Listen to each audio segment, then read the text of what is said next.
What do we need? Let's see. Tahar. Never mind. Something on your mind?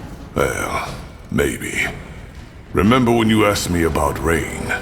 The other gifted shaman from my tribe? Yeah. What about it? Want to talk about it. I'm not supposed to, but I don't know. I trust you, Tahar, and I've kept silent about this for far too long. Zarek's fangs, this is so silly. I feel like a damn child. Gore, just spit it out already. Right. Where do I start? Before becoming a shaman, every disciple has to go through a trial. The Iron Trial, as it's called. I told you that I did most of my training in solitude, didn't I? That wasn't true. 5 years after I entered disciplehood, another orc was accepted by my elder, a female named Rain. She was 2 years younger than me. I thought only male orcs can be gifted. No, it's just that for female orcs, it's even rarer to have magic, which is why there are close to no female shamans. How did you get along? Well, at first, I was a complete dick to her. I was jealous and feared for my position. However, she never took offense by it. She fired back at me when I got childish, but at the same time never lowered herself to my level. As the years went by, we became friends. And no, there was no courting or mating involved, if that's what you're thinking. She was more like a sister to me, and one who, unlike my true kin, understood me. Those years in the Orcish steppes, they were special. We spent days, weeks out in the wild, doing whatever our elder tasked us with.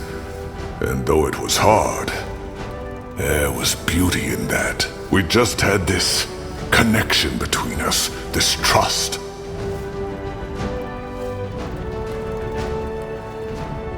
But something happened. Am I right? Yeah, the trial did. The sacred test every disciple has to take before he or she can become a shaman. Our elder sent us both at the same time, which was unusual. But of course I was relieved. There was plenty of talk about the Iron Trial, and I was scared. How did Rain feel about it? Same as I. Believe me, Tahar, only a fool would have entered into the trial with a smug smile on his face. We knew what was ahead of us. What did you know about the trial? Rumors. Shamans are forbidden to talk about it. But it was known that only half of those who take it return at all. So, what happened? Zarek's fangs. I can't believe I'm telling you this. I'm breaking my oath. For what it's worth, I'll keep silent about it. I promise. I know you will, Tahar. Otherwise, we wouldn't be having this conversation.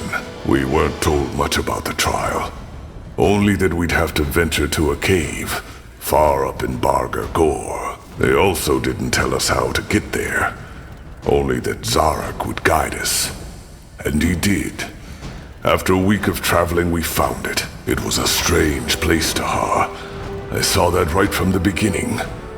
The entrance looked like a mouth, the rocks surrounding it like the bones of an old, forgotten beast, and the stalagmites like hundreds of teeth. But of course, we went in. We had to. What did you find? A giant hall. It was as mesmerizing as it was unsettling. There were murals and carvings all over the cave walls. Old glyphs that I'd never seen before. Shaper glyphs, maybe? No, not Shaper. They looked as if the Guardians themselves had carved them into the rock. Interesting. What else was there? Nothing. That's what baffled me. Apart from those murals, the hall was completely empty. And for some reason, the ground in that hall was completely smooth, like polished stone. There were braziers, one in each corner of the hall, and they were burning brightly. Rain was as confused as I was. But, nonetheless, we entered the hall. And that's when the trouble began. Because all of a sudden, the exit was gone. No magical noise, nothing. Just in that moment when we looked the wrong direction, it disappeared. And instead of it, we were looking at another wall. How is that even possible?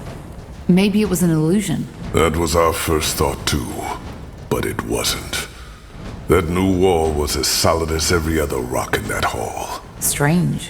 What did you do? Well, after we calmed down a little, we assessed our situation. We figured that this was the Iron Trial, and that it was our task to find another exit. So we started looking. But it was pointless. There was nothing.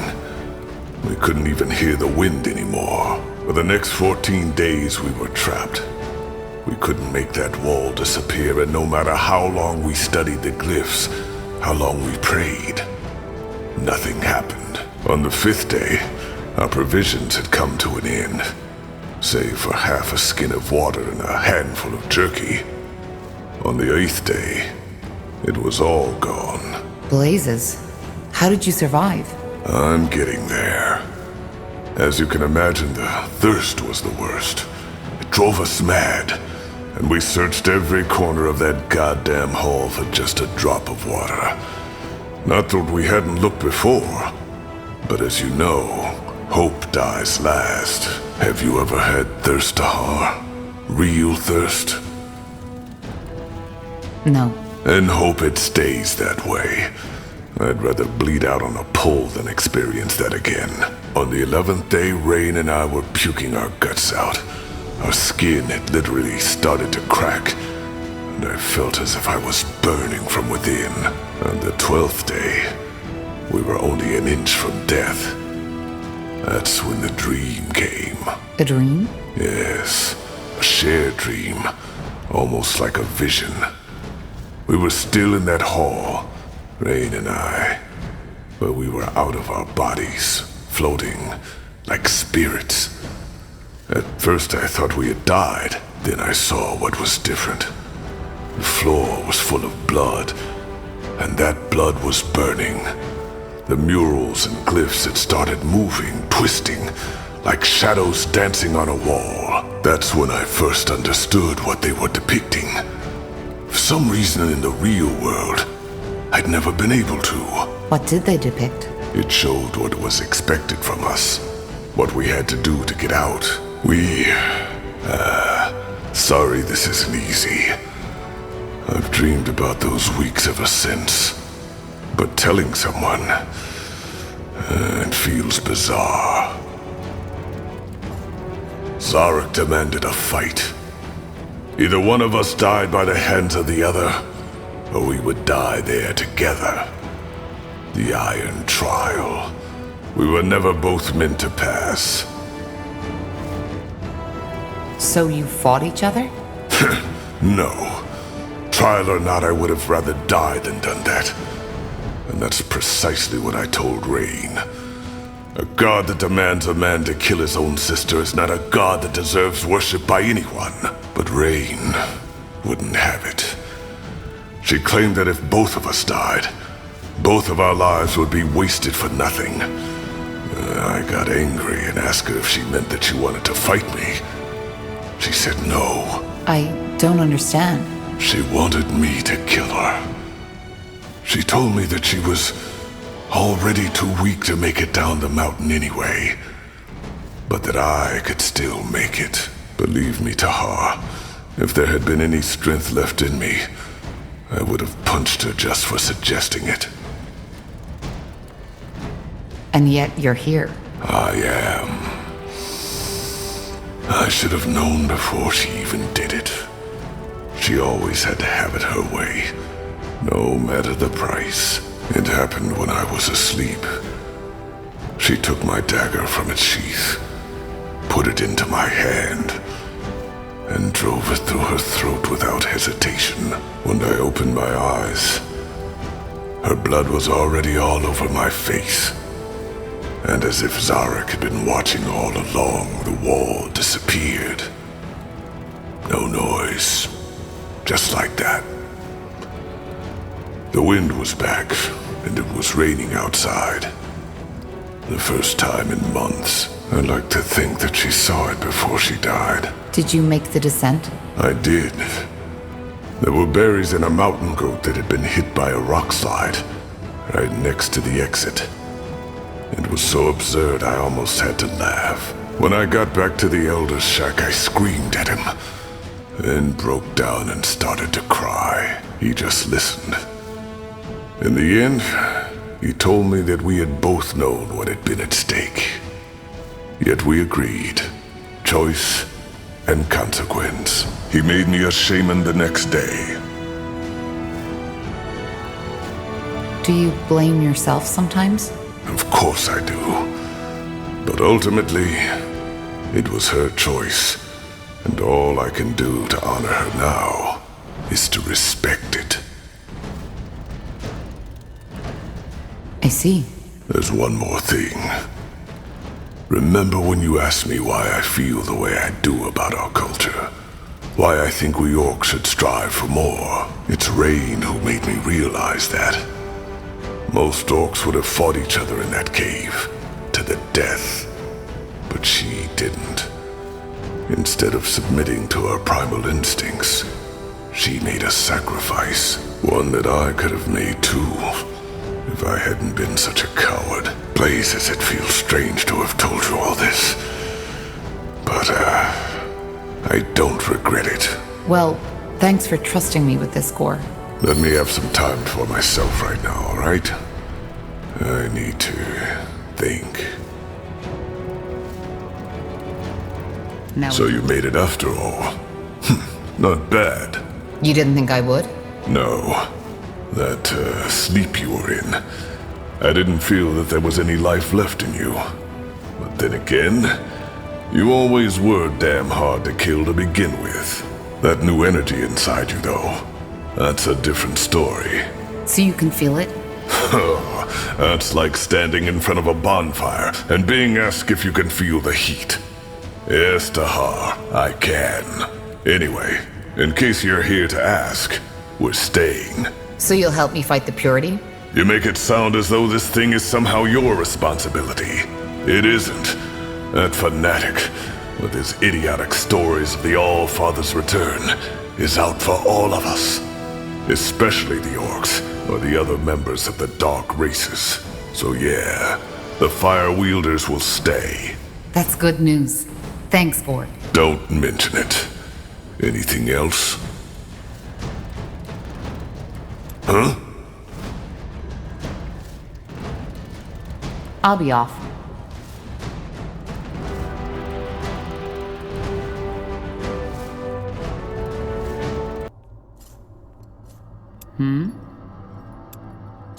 I was hoping you'd come by. That was quite the surprise visit, wasn't it?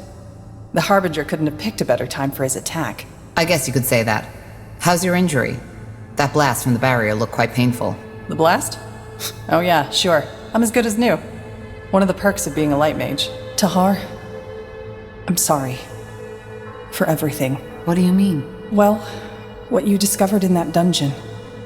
I didn't see that coming, honestly. I mean, I'd always felt you were different, but an experiment of your father? I would have never guessed. And now that bastard Lacane took your mother. It's just, one tragedy follows another. Now I feel almost ridiculous thinking about my supposed problems.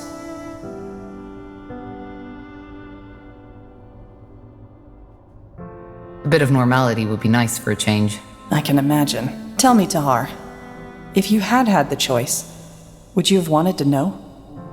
About your mother and how you were born? Probably not. You know, I had my set of explanations for who I was and what made me the way I am. Now I'm back at the start. Yeah, I figured. Anyway, Shaper or not, it's good to have you back. Honestly, there were times when I was worried you wouldn't ever wake up again. Well, it's good to be back. Stoic as always.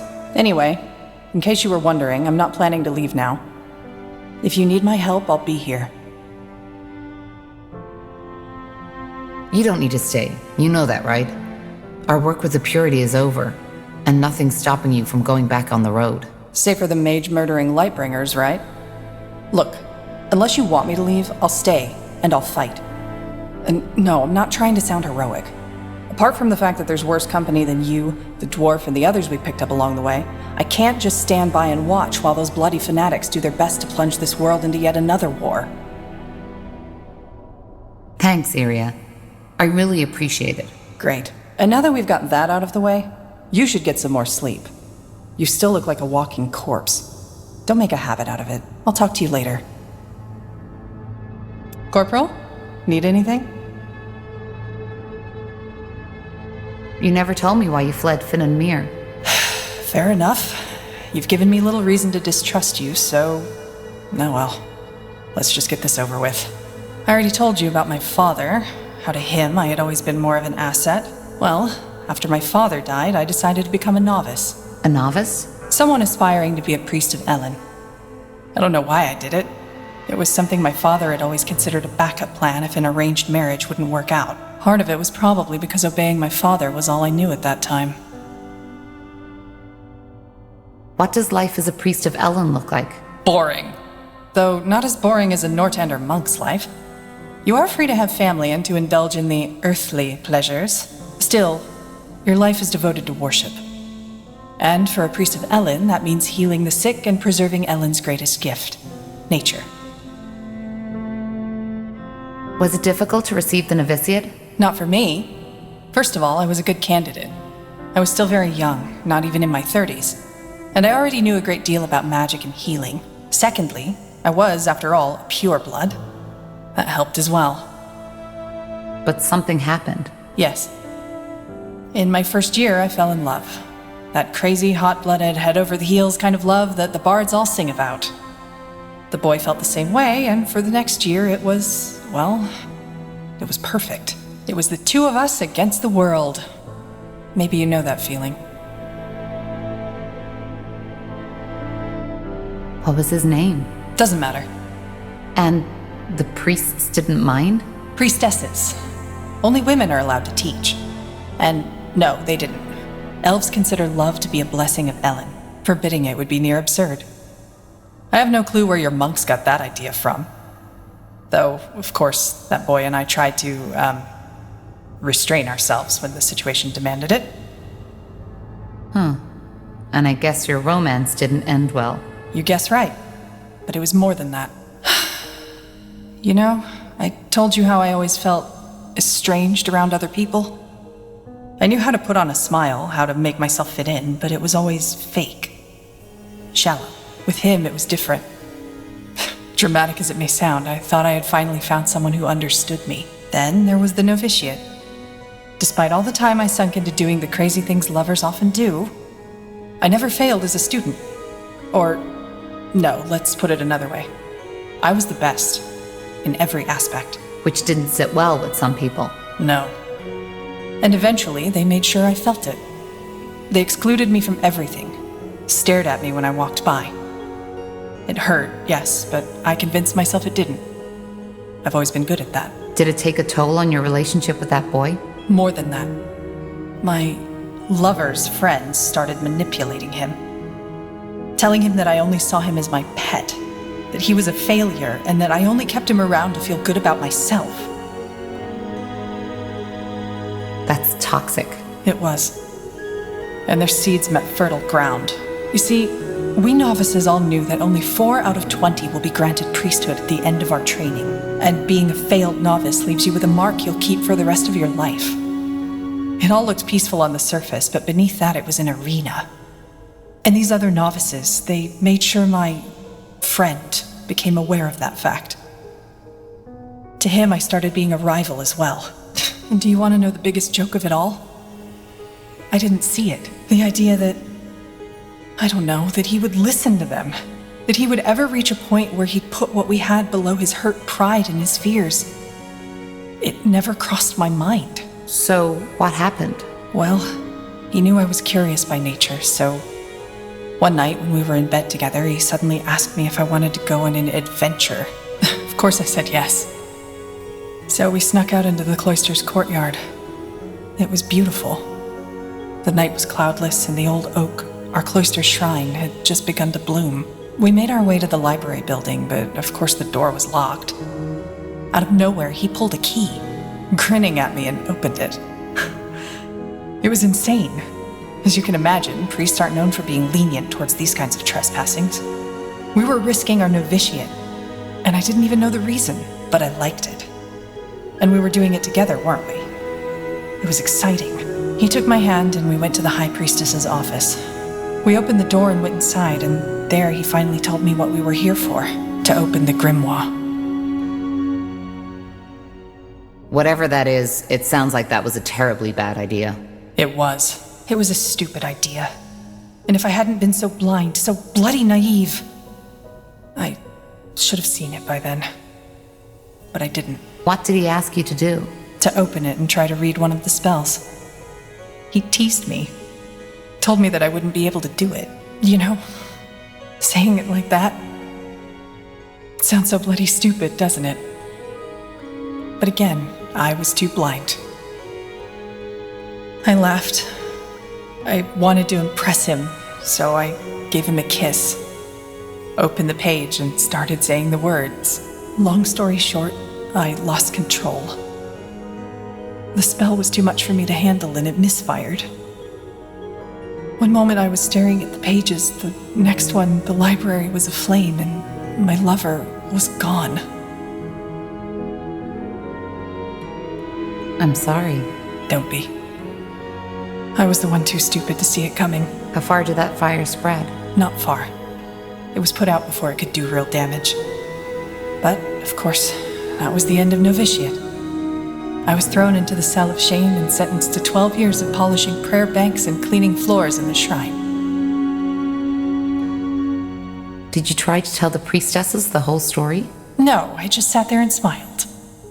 Of course I did. But my love had all his friends to back him up. To them, it wasn't even a trial. It was a feast. Your lover, did he regret it? I think so. The only bloody gratification I ever got from this.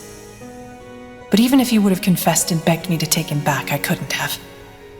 All that connection, that trust, it was gone. Worse, it was tainted. But you never polished those prayer banks, am I right?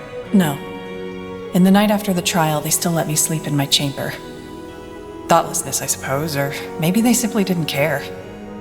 I got my things, left, and never came back. So, here it is, the whole truth. No dark secrets, no assassinations, no necromantic rituals. Just a plain old broken heart. Compared with all that shit you had to go through, it almost sounds ludicrous. It doesn't. Being betrayed by someone you trust often hits the hardest. Yeah, I guess. It's just, I don't get it. How could he give all that up? I mean, there was something between us, you know? Something rare, something precious. But no, he threw it all away for his fucking vanity. But in a way, it's just a continuation of what I've always known. Wherever I am, I'm a stranger. People don't like me, and I don't like them. For what it's worth, I'm glad our paths crossed. Yeah, me too, Corporal. Me too. I'd like some space now. I hope you don't mind. Let's talk later.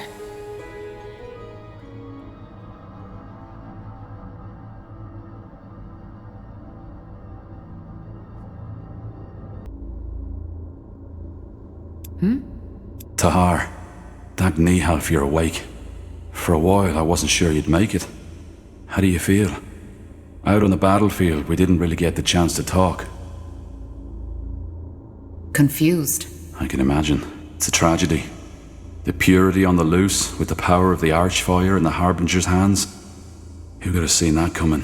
For what it's worth, I'm sorry I had to go through this. I truly am. I always had my doubts about Lacane. Only I didn't expect this to happen. I figure. Be that as it may, all that matters now is that we stop him. What about you, Iskram? I doubt whatever bargain you struck with Lacane still stands. You're still here, so I guess you aren't planning on leaving. Me? No, of course not. Where would I go, Tahar? There's no way of knowing what the Purity would do if they caught me. He wanted to kill you, so maybe Lacane doesn't want to leave any witnesses. Not to mention that we're still in the ancient Shaper city, full of marvels waiting to be discovered. Well, I'm glad you're able to see it that way. A frown hasn't helped anyone yet, has it? There's, one more thing I wanted to ask you. It's about your mother. About Andra.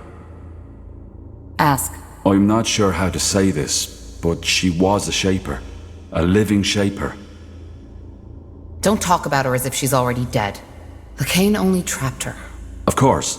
Sorry, I meant no offense. See, Tahar, all tragedy aside, you have to understand how fascinating this is. A Shaper who survived through the Aeons. And as if that weren't enough, you even turn out to be related. I have so many questions, Tahar, so many questions. Iria said at the moment Andra and you melded, she made you see something. Fragments of her past. Now, I can't help but wonder, what was it? Did you see Mullendir in all its former glory? I didn't see anything. It's more like I suddenly have that sense of familiarity. Especially here. But that's even more exciting. She must have transferred some of her memories onto you. I wonder if that's part of this melding ritual. Look, Tahar, I'm not sure how to say this, but how would you feel about it if I examine her? There's so much we could learn from her, even if her mind has left her body. What do you mean by examine? We're not talking about a dissection, are we? What? No, of course not. Why? What are you hoping to gain from that? You mean apart from being able to examine the body of a living Shaper? There's much we could learn. Maybe we could even find something that helps us fight Lacane. If you really think it helps, all right. Do it. You really just said that? By thee, Half. Thank you. I'll talk to Undergast as soon as possible. His knowledge will be a great help. It'll be a while before we can start, but we'll do it as soon as possible.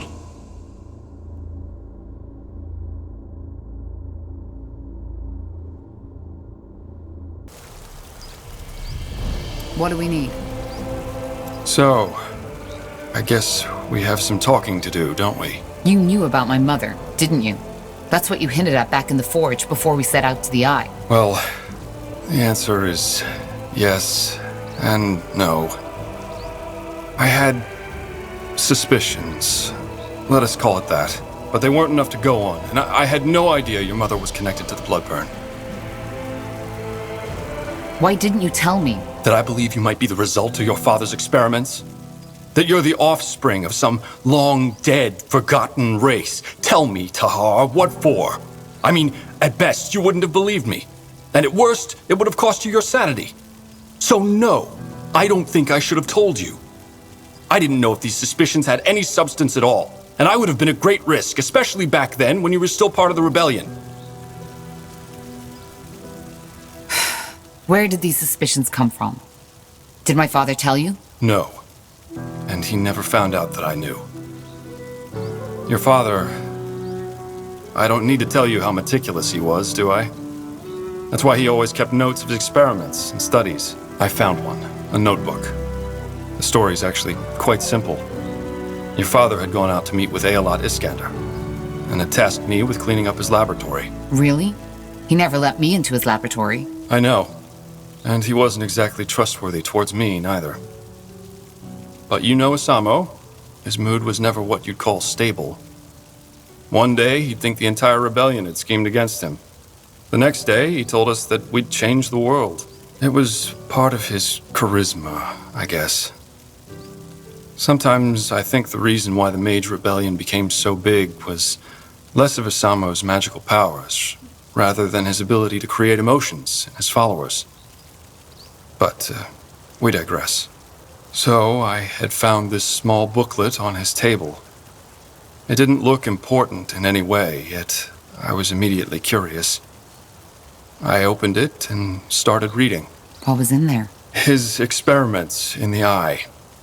The ancient woman, as he called her. Your creation, these waxwork figures which he tried to infuse with life. It was disturbing. And at the same time, fascinating, as you can imagine. That book. Did it say anything about how this ritual worked? Andrew said something about how the Shapers conceive differently. I don't think it can be compared to how two humans reproduce, if that's what you're thinking. But as for the details, I don't know. As I said, I barely had 1 hour, and I only got to the chapter about you in the very end. Do you still have that book? No, of course not. I couldn't even read through all of it, else your father would have noticed that I had done nothing of what he had tasked me with, and I have no idea where it is now. I figured. So, why did he, create me? My mother said it was to gain access to the Archfire. Yes, I think that was the main reason. Though I couldn't help but notice a certain, warmth in his words when he described his plans. Warmth. I guess I should feel honored. Yes. Sounds cynical, doesn't it? Still, I don't think you were just a tool to him. You weren't. Tell me, Tahar, knowing all that, how does it make you feel? Marvelous. Yes, I guess that was a stupid question. Either way, I think we both need some time to think. As I said, Tahar, I'm sorry that I didn't tell you earlier, but I simply didn't know what to do. Tahar, what is it? I'll be off.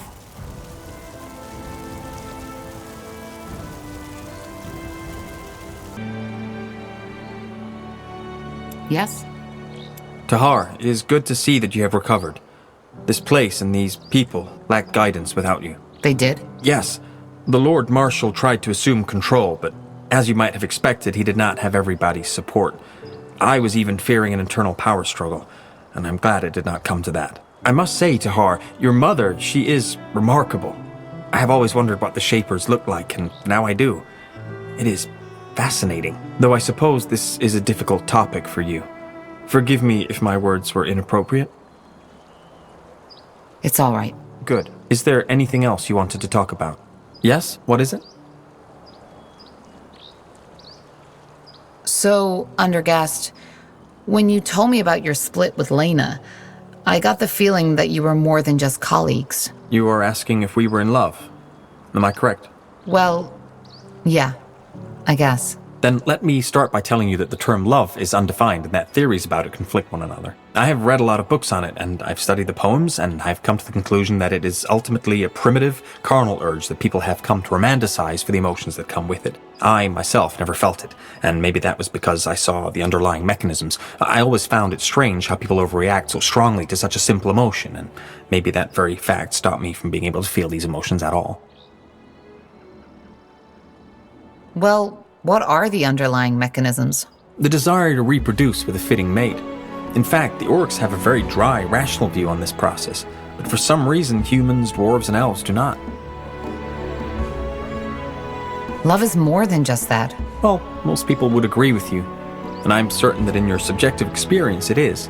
So, what you're saying is that you were never able to feel love, but then Lena came along and you did?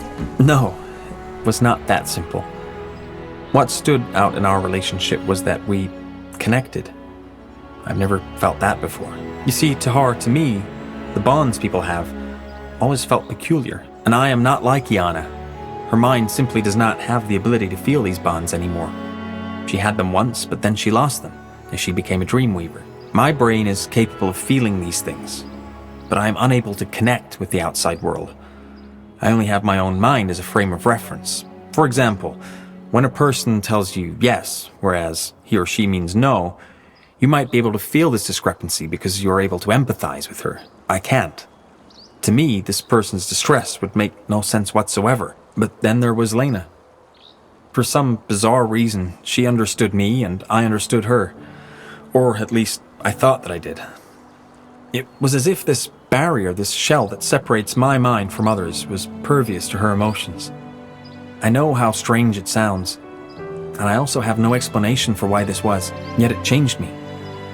All at once, I felt connected. Do you know this feeling, Tahar? You have traveled with these people for quite some time now. Is there anyone you were, well, fond of?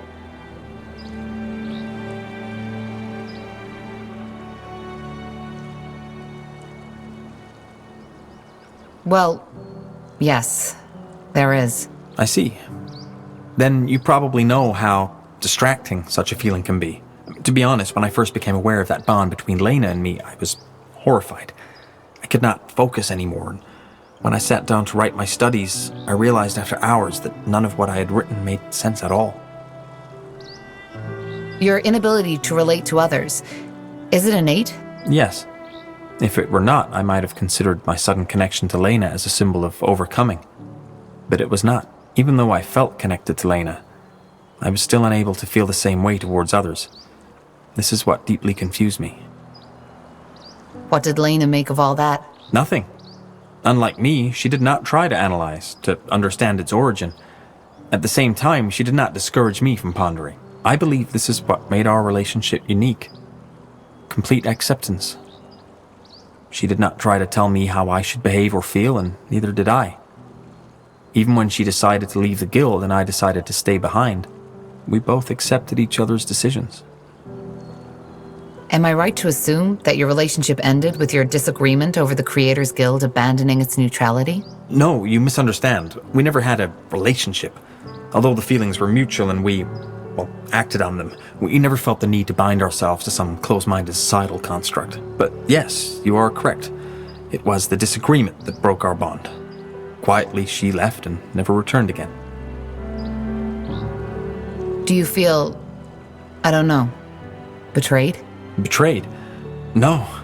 By betrayal, people usually mean when someone behaves contrary to what they agreed on, or more often than not, as they would like that person to behave.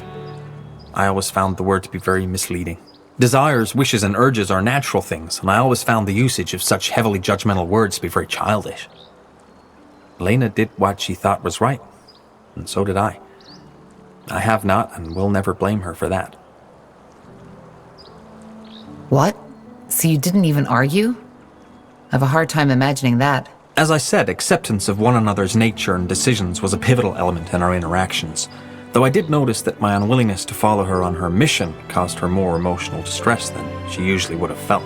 You see, if there ever was a disharmony between us, it was when she tried to encourage me to embrace the world, as she put it. She told me that both I as a person and my studies would benefit from more first-hand experience. Such as? Well, anything. Traveling, studying the Tsarlanthep ruins first-handed, even visiting the city of Everlight every once in a while. She seemed to think that it could help me get a better understanding of the world. But again, she never tried to force me. I could tell that my unwillingness upset her, but like always, she showed acceptance. And you've no idea where she and the others are? I don't. I have heard rumors that they were helping mages in Leonider, but that was moons ago. How do you feel about this? That is a good question. I still think about her, almost every day. But the more time passes, the more this entire episode starts to feel like a vague, distant dream, the way an elder must feel about youth. I do not know how I would feel if I ever saw her again. I can imagine. Well, thank you for your trusting me with this, Undergast. You have nothing to thank me for. If this conversation helped you get a better picture of me, I'm glad we had it. But there is one more thing I would like to ask you, Tahar. Tell me. Do you have regrets? Do you ever feel as if you could and should have acted differently than you did act? I've lost count. I understand. You see, I've never told you this, but I find your resilience to be remarkable. How so? Well, it is no secret that you have endured a lot of pain, especially your early childhood must have made a mark on your psyche. But still, you did not give up. Well, it wasn't always easy. Of course not. Either way, I think we have spent enough time talking. We should get back to the tasks at hand. We should. So long, Undergast.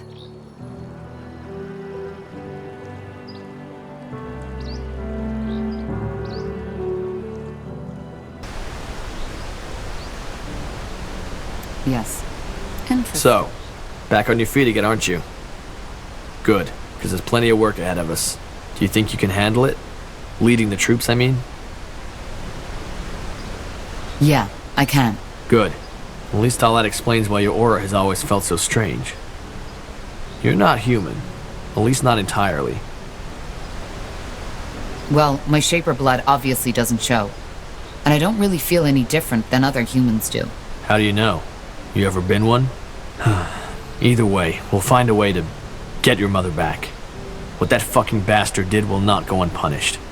Trust me on that. So I guess that means you're staying. Yeah, you guessed right. But at least for now. You're not the only one with an interest in seeing the purity of light have their fucking stakes shoved up their own asses. Now we should probably get back to planning. There's plenty of things we need to do if we want to get Greyfell back from that fanatic. Right. I'll see you around then. You will. Yes, Corporal? How can I help? About you being an assassin. You said that you might be willing to tell me more about that at another time. How about now? I'm still not certain. The question really is, do you want to know? It might change something. Such as? Your perception of me. It is your choice. Well, I wouldn't have asked otherwise. Tell me. All right. Where should I begin? Do you remember what I told you about that man who bought me from the Greyfell Bazaar? My owner? I also told you that after an incident, he discovered my talents and made me an assassin. I remember. But what does that have to do with your morality? It's complicated. The incident took place at a festivity.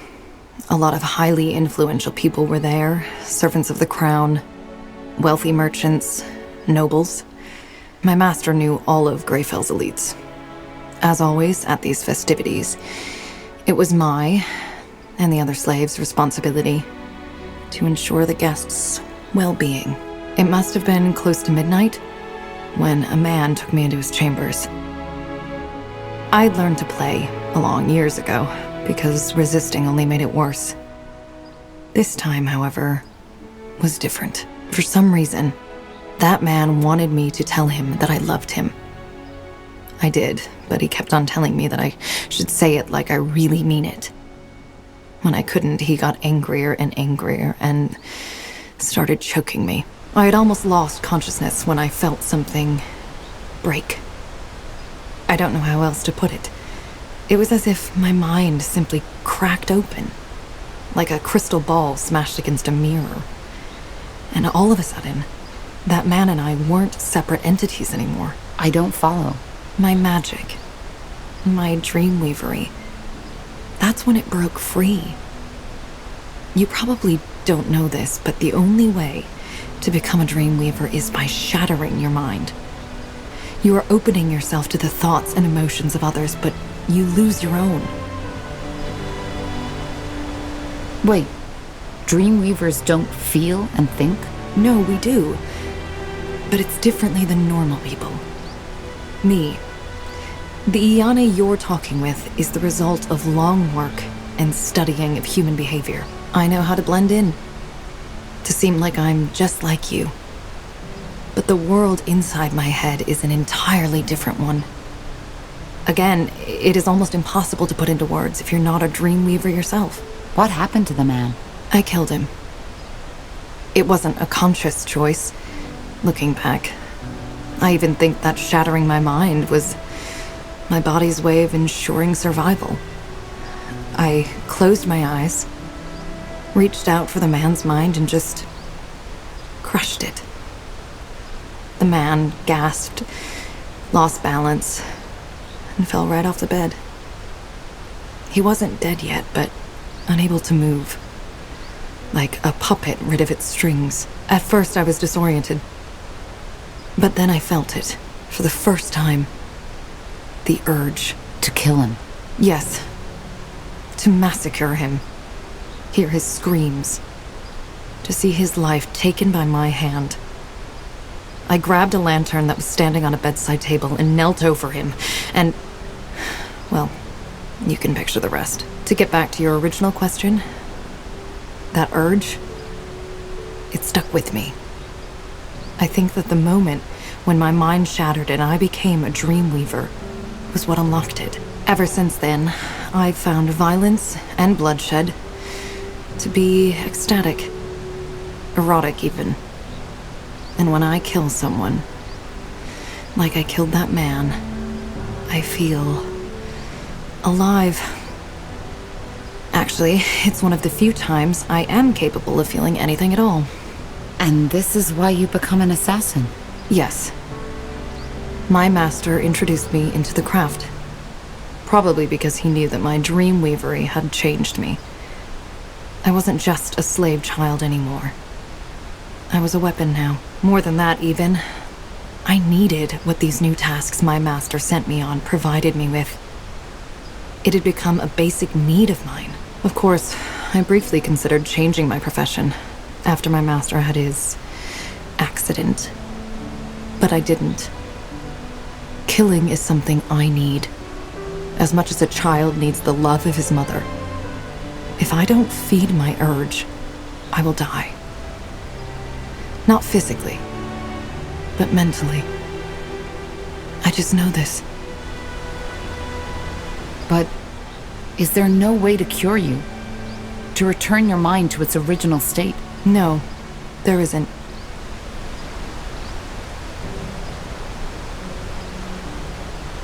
That's a lot to take in. I know. Now tell me, Tahar. Do you regret asking me this question? Knowing all this, do you think I'm a monster? You're not. Really? That's unexpected. Anyway, I would like some time for myself now. I hope you understand. Yes, Corporal? How can I help? Goodbye.